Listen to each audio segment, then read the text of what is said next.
Hey guys, this is a quick follow-up video to the video I made on Tuesday night that with money, having money and resources allows you to be outrageously generous. So if you guys didn't watch that video, let me recap it real quick because I got an update from me helping this troubled employee of mine. So real quick, I was going to fire the employee. He's been homeless for over a month. I was going to fire the employee. And I was having a conversation with him on Tuesday afternoon before I left. He was an hour late for work. And I told him, I was like, man, I'm really trying with you, but I can't keep allowing you to be late for work. I got to uphold expectations. I got to hold my employees accountable. So he broke down. You know, he didn't have a place to live. He was homeless. We're out here in the state of Indiana. It's cold.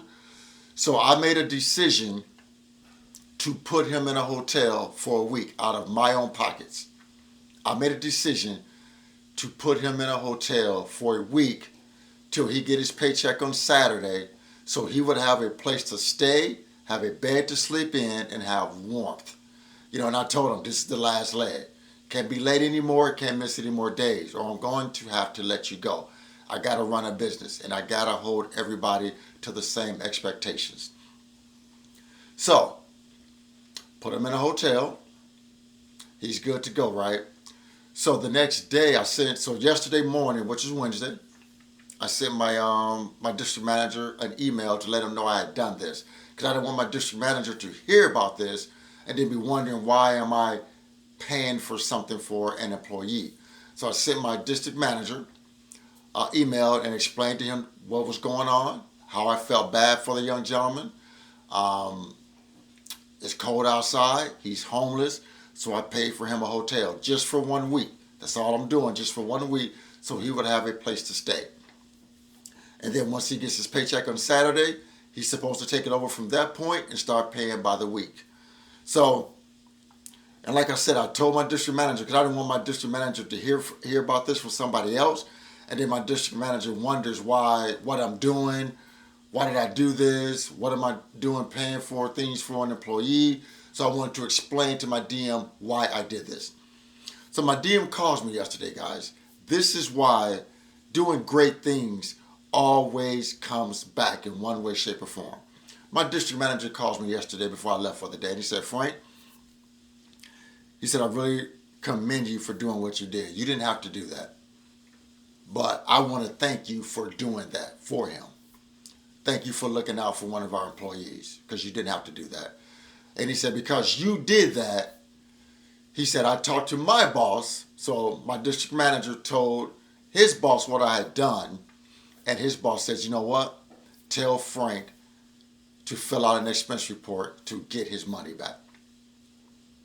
He said, because Frank looked out for an employee of ours, so now the company is going to look out for Frank.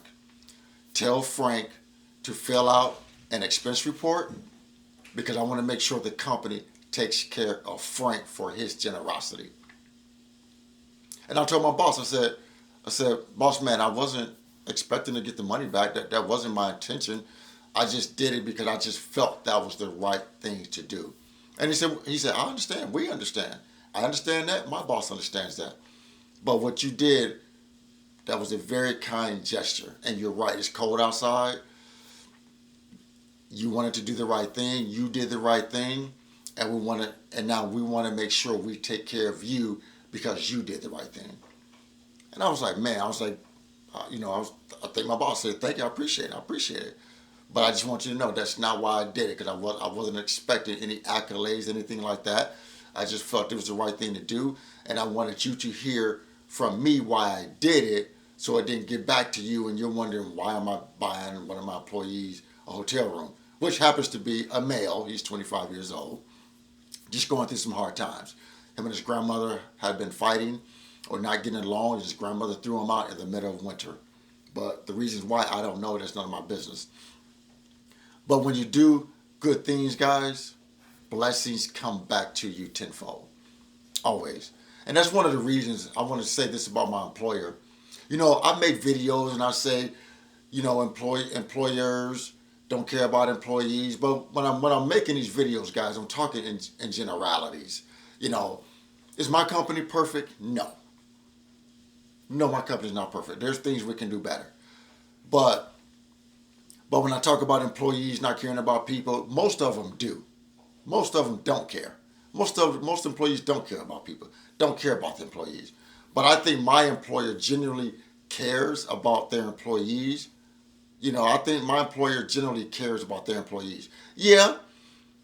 Do we have situations to where we wish we could give our employees more of a raise? Yeah, we do. I mean, do we have managers that wish they was paid more money? Yeah, we do. Do we got managers who wish they, could get more of a raise? Yeah, we do. Is my company perfect? No, but I would never get out here and bash my company. Like I said, they're not perfect. Some things they could do better, but overall, they do things to try to help the employees out in times like this, in times of need. You know, we got an assistance program to where, if an employee like is facing an eviction notice or have their lights turned off or electric turned off, something like that, we have programs within our company that they could go to, talk to that department, and try to get help. So I do think I work for a good company. That's why I've been with the company for 15 years, guys, because this company has always taken care of me.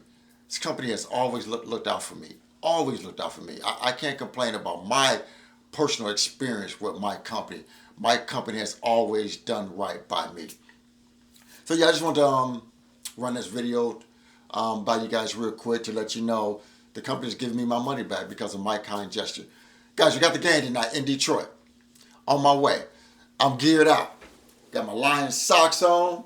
Of course, I'm going to have a hoodie. Got my Lions watch on.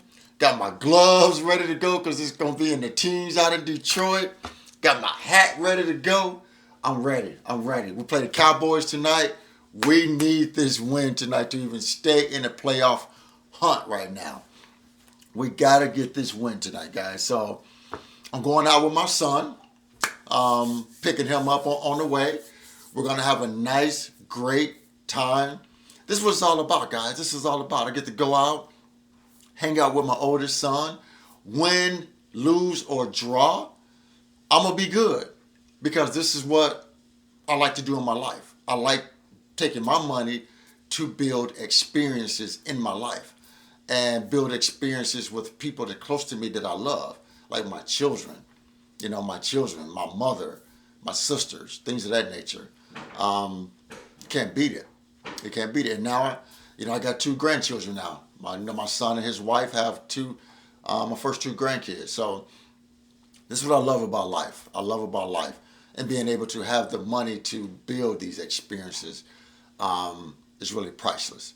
So guys, please remember to like this video, share the video, and most important, please consider subscribing to my YouTube channel, Frank Talks Money. With that, guys, always remember, financial decisions you make today will impact your financial life tomorrow. Thanks for tuning in. Frank Talks Money. I'm out here.